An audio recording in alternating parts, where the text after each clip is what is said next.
If a man will be used of God and remain relevant with God, one area of battle he must win is the area of purity. And people don't graduate from it. It is a kind of warfare called the battle of attrition. The way the devil fights it is not just to fall you.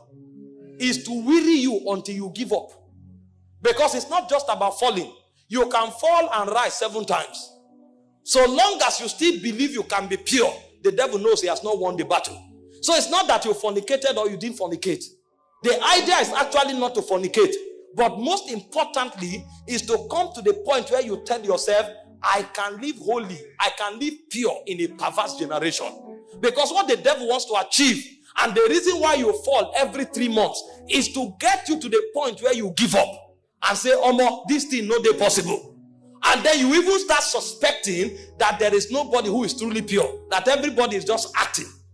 The devil brings you to that defeatist mentality where you think and assume that it's impossible to live pure. And because of that, you now create a new doctrine. God accepts you as you are. God will accept you as you are, but God will not work with you as you are. You'll see new doctrines that righteousness is a nature, it's not an act. Because they have fought this battle, they feel it's impossible. And so they weaponize it and makes it a doctrine. And that doctrine enslaves many. There are many churches today where immorality is normal. In fact, there is a system of managing it. If you come, you can point at many who are living in it. Pastor is managing it. In fact, there are many quarters today where cohabiting is natural. They feel it's a normal thing. It's a normal thing to just, a boy can just move into the house with a lady, or a lady move in with a boy, and they are living like husbands and wife, and it means nothing to them. It's normal. When you are going to minister, nobody is holy. All you need to do is just to ask God for mercy, because all of us, we are work in progress. And so they legitimize iniquity. Today we have thrown morality to the gutters. Look at scriptures and find out men who captains the move of God. The Bible spoke concerning Joseph in Genesis 39 verse 9. A woman of a big man in the city threw herself at him. Those days, when you are a man of means in society, you marry the best of women. Just the same way you ride the best of horses. And this woman threw herself to Joseph. Do what you want with me. I am all yours. And Joseph asked himself a question. How can I do this evil and sin against God? How can I commit this kind of evil? Nobody was seeing, but he knew God was seeing. I can't do this. The woman threatened him. I will not do it. In our generation today, we'll be the one going to pray, Lord, this temptation in this house. Hey, help me, oh, help me. What kind of temptation is this? Temptate what? The things that should attract anger from our spirit is what we are calling temptation. How can a married woman be affectionate towards you? Because she's beautiful. In our generation, we call it a temptation. It triggered anger in the heart of Joseph. And Joseph said, I will never do it. When the woman eventually accused him, the guy went into prison for 14 years. And there was no record that Joseph regretted of walking in purity. It was never documented that Joseph was angry with God or Joseph regretted for what he did. And suddenly the Bible will say, until the time that his word came. It said the word of the Lord tried it. The move of God in Egypt that saved the whole world was powered by a young boy that understood the place of sexual purity. If Joseph had compromised with Potiphar's wife, probably he would have become the head of the houseboys. He would have been promoted and be given a citizenship right. He would have become a senior houseboy forever.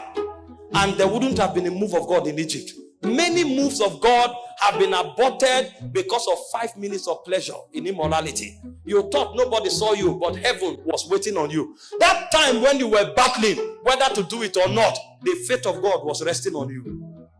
The fate of a generation was resting on you. Imagine what would have happened to the world. The whole world would have died of hunger because that move of God was resting on one man. One man. There were not two. Only Joseph knew what to do. Only Joseph. So beyond having authority over senators, beyond having lordship over the house of Pharaoh, he was the lifeline of the move of God for that dispensation. If Moses had fornicated with Potiphar's wife, even his father would have died of hunger. The plan of God for a generation, except God intervened, the world would have been wiped off.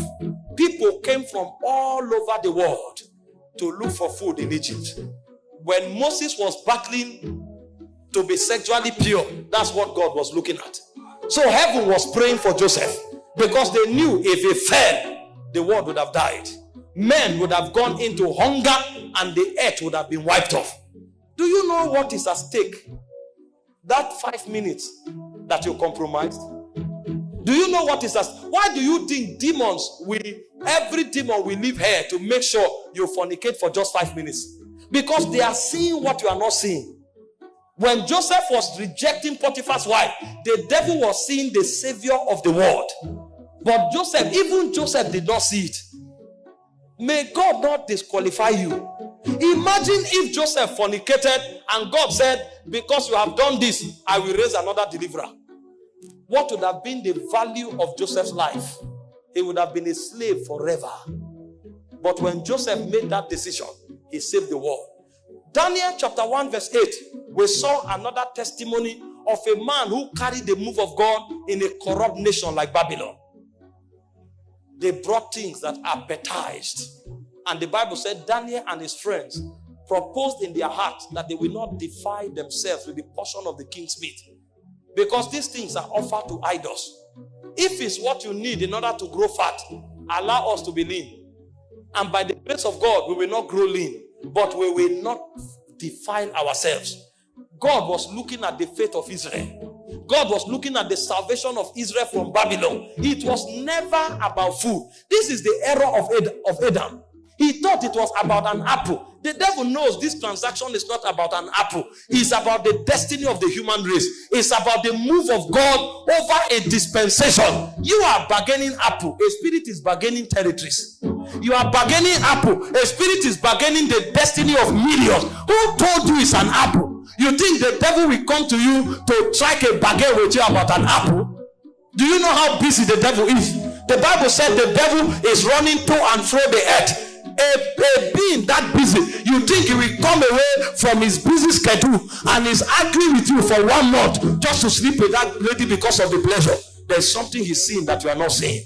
He has checked in the heaven and he has discovered that you are one of God's 7 soldiers for the next move of God. And if he brings you down, the move of God is at stake. You are thinking it's about pleasure. The devil is seeing the move of God that you are not seeing.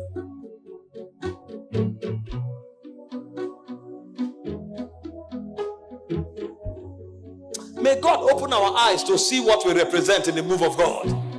Some of you who are sitting here now, you don't even have food to eat. But in the next 5 years, you are the one to supply food to Christians in Gombe. And you didn't know it's part of your agenda. Because when the move of God starts, there will be a need for somebody to man the gate of supplies. And you are the one heaven has chosen. And the devil have seen that if you are not there, many will die of starvation. And he has come 7 years before and projected an agent before you. The boy comes with a well-carved beard.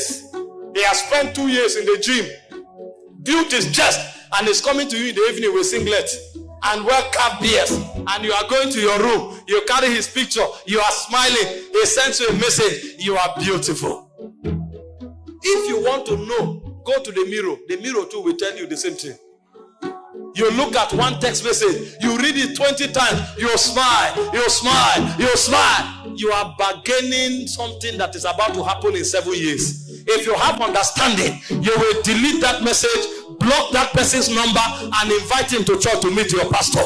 If you have not yet been converted, I have no interaction with you. For what has light got to do with darkness? What has light got to do with darkness? I have no business with you except as you are converted. Because I know my purity is not just because I love to be pure. It's because the move of God depends on it.